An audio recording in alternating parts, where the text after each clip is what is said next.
Right now, as you are watching this video, the most dangerous military situation on the planet is entering a phase that could define the next decade of history, because in the last 24 hours, three simultaneous explosive developments have shaken the foundations of American foreign policy, Middle Eastern stability, and the fragile ceasefire that was supposed to be holding the United States and Iran back from the brink. And what we are witnessing is not just another day of back-and-forth skirmishes, it is the moment where the threads holding this entire geopolitical structure together are being pulled apart simultaneously from three different directions at once, and you need to understand every single one of them to grasp just how close the world is to something truly catastrophic tonight. Let's start with the most urgent breaking development, because in the early hours of June 3, 2026, Iranian drones and ballistic missiles slammed into Kuwait International Airport, tearing through Terminal 1 in a devastating strike that killed at least one person, wounded more than 63 others according to Kuwait's own health ministry,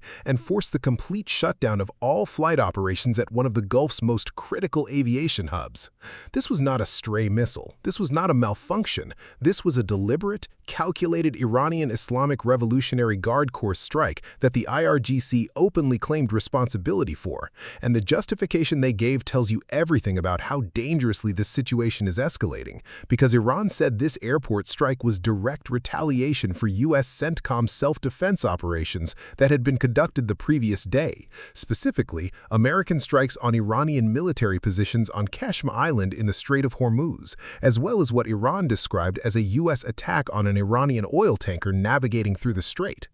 Tehran's foreign ministry came out furiously condemning these American operations, calling them acts of aggression that violate the ceasefire understanding and international law. And here is the detail that makes this so geopolitically explosive. Iran's foreign ministry did not just condemn America, they turned on Kuwait and Bahrain directly, stating that those two Gulf nations bore, quote, direct and clear responsibility for the attacks because their territory and military facilities were allegedly being used to support American operations against Iran, a claim that Kuwait's foreign ministry flatly and categorically denied, calling the Iranian accusations baseless and stating unequivocally that Kuwaiti territory and airspace were not used to attack any country. But none of that denial stopped Iranian drones from hitting the airport anyway, and CENTCOM's own statement afterward was damning, with Admiral Brad Cooper issuing a post on X saying that an additional wave of Iranian drones attempting to attack U.S. forces in Kuwait had failed to hit their intended targets that same night, and that no U.S. personnel were harmed, adding that CENTCOM forces remain, quote, vigilant and ready to defend against unwarranted Iranian aggression during the ongoing ceasefire. And that phrase, during the ongoing ceasefire, is one of the most darkly ironic things you will read today. Because what kind of ceasefire sees ballistic missiles and drones flying into international airports, killing civilians and triggering rounds of retaliatory self-defense strikes while both sides insist the ceasefire is technically still in effect? And the answer is the kind of ceasefire that is not actually a ceasefire, but rather a slow-motion collapse wearing the label of one. And that is precisely what is happening in the Persian Gulf right now. To understand how we got here, you have to rewind to February 28, 2026, the day that fundamentally changed the strategic map of the Middle East, because on that morning, President Donald Trump announced that the United States had joined Israel in launching what he called a major military operation against Iran, with massive coordinated airstrikes hitting Iranian military installations, government sites, and critical infrastructure. This operation, which came as a total shock to the world because it was launched in the middle of ongoing nuclear negotiations between Washington and Tehran, included the assassination of Iranian Supreme Leader Ali Khamenei and other top officials, and Iran's response was immediate and ferocious, closing the Strait of Hormuz day shipping, launching waves of ballistic missiles and drones at American bases across the region, striking U.S. allies including Kuwait and Bahrain, and triggering a regional cascade that pulled in the UAE, Saudi Arabia, and other Gulf states who launched their own counterstrikes against Iranian positions. Since that day, the war has ground through 3 months of brutal back and forth, with the Strait of Hormuz remaining effectively blocked, global oil prices climbing back toward $100 a barrel, American gas prices spiking at home, and diplomatic talks producing nothing concrete, with initial negotiations in Pakistan in April breaking down completely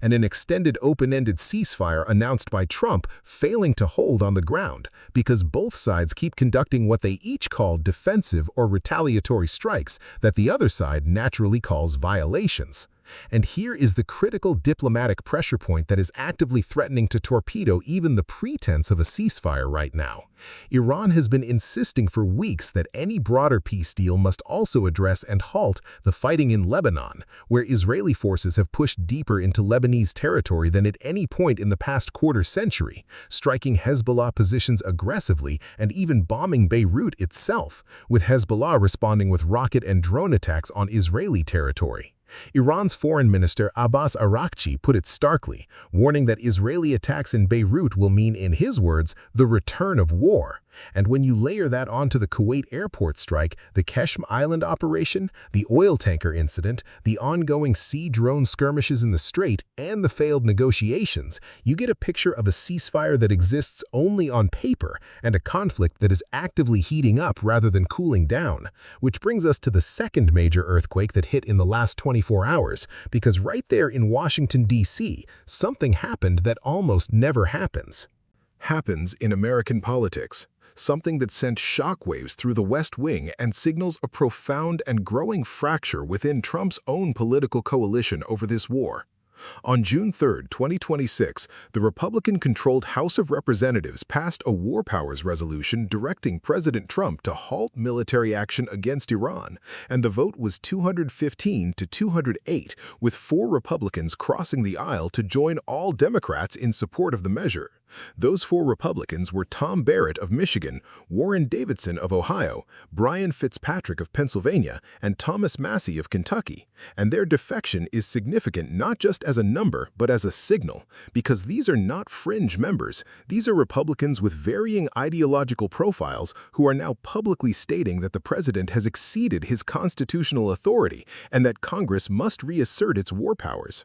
The resolution passed for the first time in what has now been the 4th war powers vote in the House since the conflict began, with Speaker Mike Johnson having literally canceled a scheduled vote 2 weeks earlier, on May 21st, by sending members home early for the Memorial Day recess when it appeared the measure had enough Republican support to pass, a delay that ultimately did not change the outcome but only postponed it. And Representative Gregory Meeks of New York, the top Democrat on the House Foreign Affairs Committee who led the effort, said bluntly, "Enough is enough. It is time for the president to do the right thing. The people are tired of suffering because of his war of choice, suffering at the gas pump, suffering at the supermarkets." And that phrase captures the economic dimension that is making this war politically toxic inside the United States. Because for ordinary Americans, this conflict is not an abstract geopolitical chess game. It is higher gas prices at every fill-up. It is elevated grocery bills driven by supply chain disruption and fertilizer shortages tied to the Strait closure.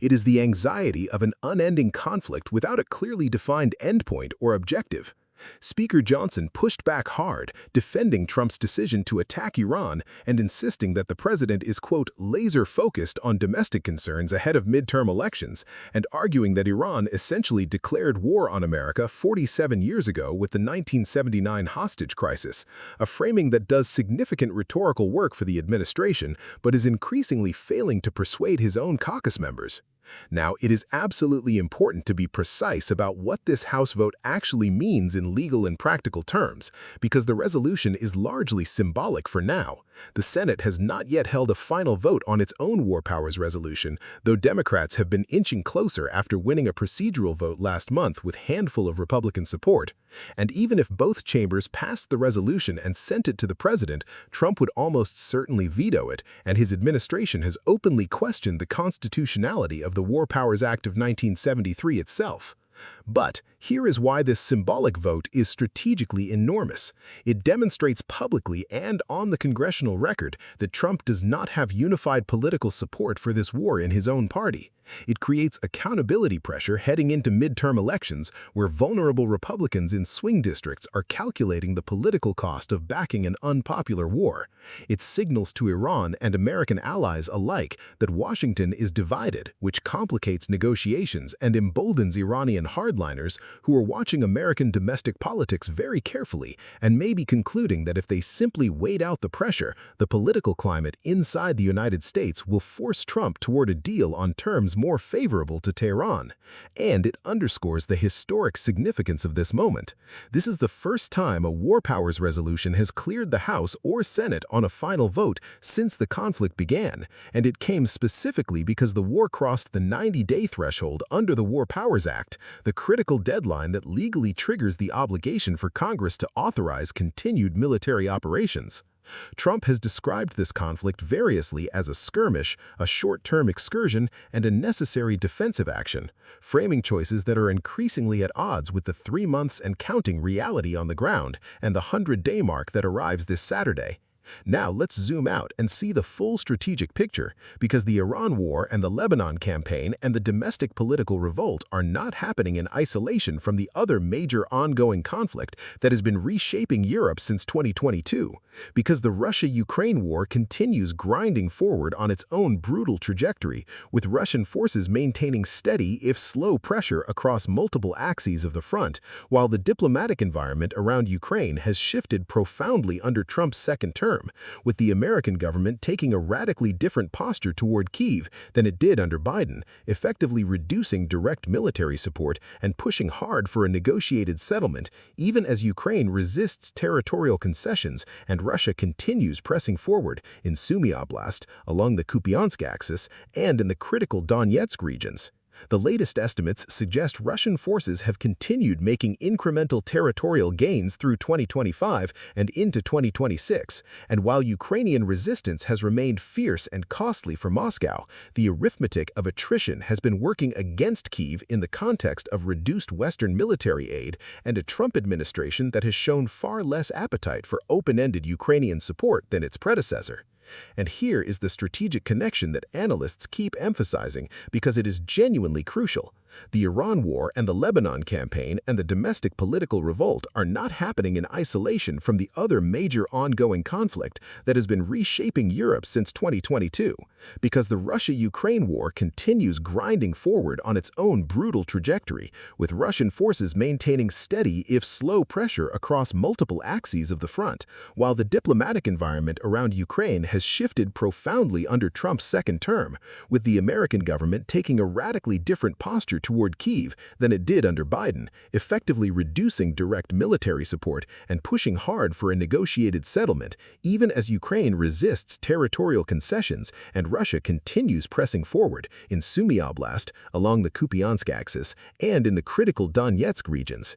States actively conducting military operations in the Middle East against Iran, maintaining a naval blockade of the Strait of Hormuz, watching its domestic political support for that conflict erode in real time at the congressional level, managing the Lebanon dimension where Israeli operations are creating linkage that Iran is exploiting as a ceasefire bargaining chip, and simultaneously trying to navigate the Russian-Ukrainian conflict with diminished influence and divided attention.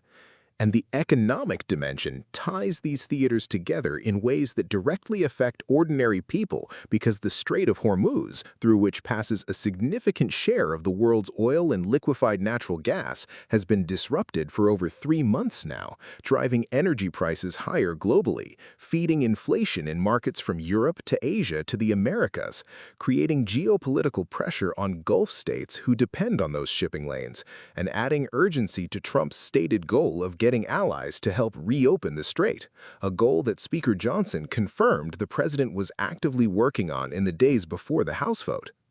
What happens next is the question that every defense analyst, every diplomat, and every investor is asking right now, because the strategic options are narrowing in uncomfortable ways.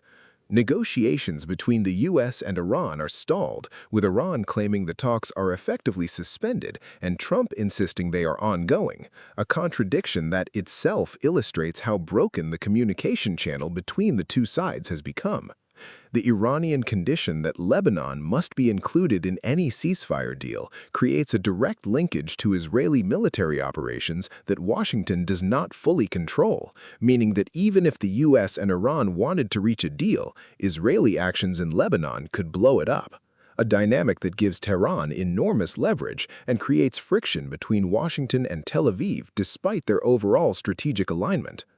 The congressional revolt adds a layer of domestic political pressure that constrains Trump's freedom of action going forward, because while he can veto any war powers resolution and likely will, the erosion of Republican congressional support means that the political cost of continuing the war is rising, and the proximity to midterm elections creates a countdown clock on how long the administration can sustain its current posture without paying a severe electoral price.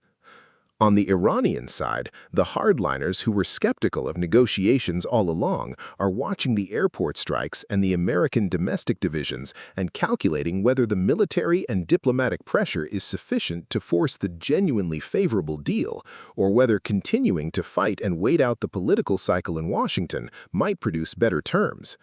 Meanwhile, in the Gulf, Kuwait, Bahrain, and the UAE are recalibrating their own exposure because Iranian missiles and drones hitting Kuwait's airport are a direct reminder that being an American ally in this conflict means absorbing Iranian retaliation on your own soil and your own civilians. And while those countries have been striking Iranian positions as part of the broader coalition, the domestic and diplomatic pressures on their governments are real and significant.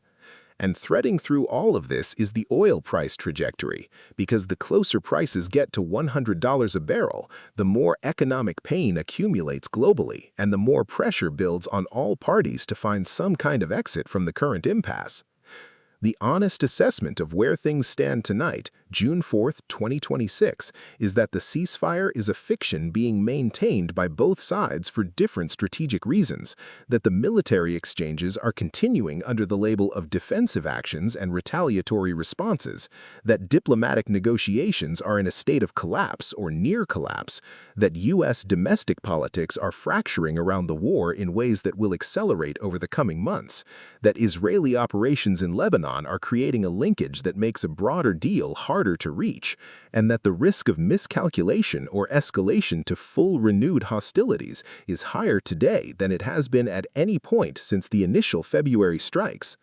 Because what we are watching in real time is the moment where the declared ceasefire either gets renegotiated into something with actual substance and enforcement mechanisms, or it dissolves entirely and the war enters its next phase. And the events of the last 24 hours, a deadly strike on a civilian airport, a historic congressional rebuke of a sitting president's war authority, and the continued grinding of the Strait of Hormuz blockade through global commerce are telling you in the clearest possible terms which direction the momentum is currently moving. And that is why this story, right now, at this exact moment in history, may be the most important thing you can be watching. Because what gets decided in the next days and weeks in the Persian Gulf, in the halls of Congress, in the streets of Tehran, and in the diplomatic backchannels that are either still operating or quietly going dark, will determine whether the world navigates this crisis or crosses into a broader regional war with consequences that would reshape the entire international order for a generation. Stay informed, stay engaged, and if this breakdown of the situation was useful to you, make sure you subscribe because we are going to continue tracking every development as it happens, because in a moment like this, the news does not stop, and neither will we.